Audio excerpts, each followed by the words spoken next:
สวัสดีจ้าการเวิร์กความดันออยเต่าเนาะยืงกุยสรูสรูเลิกได้เฉวงเลิงมัวลือโต๊ะนะเพราะว่าได้เฉวงโดยตรงหัวใจยืงเนาะ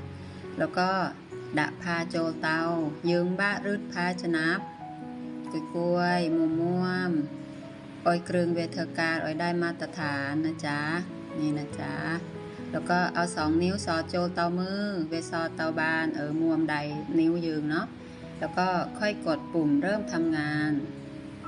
แล้วเราก็มาดูผลผลเวลก็จะได้มาตรฐาน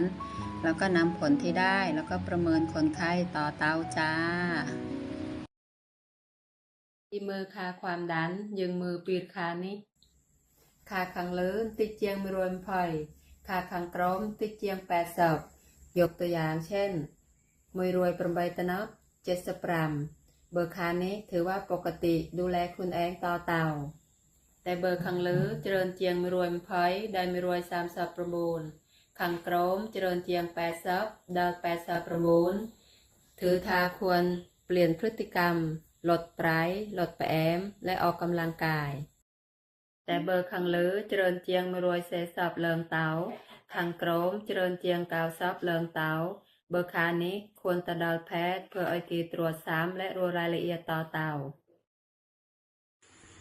สวัสดีจ้าวิธีเจาะเรียมไดรัวสกอร์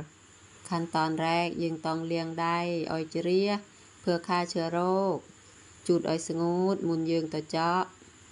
หลังจากโน้ยืงก็เตรียมเรียมไดนาได้ยืงนางออยคุณหมอเจาะ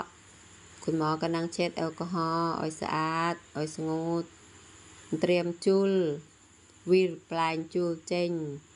แล้วยืงก็กดจุลดักเรียมไดยิงเจาะข้างๆเบอเจาะกระนาลเบนังชื่อเบอเจาะค้างเบมเศร้าชื่อ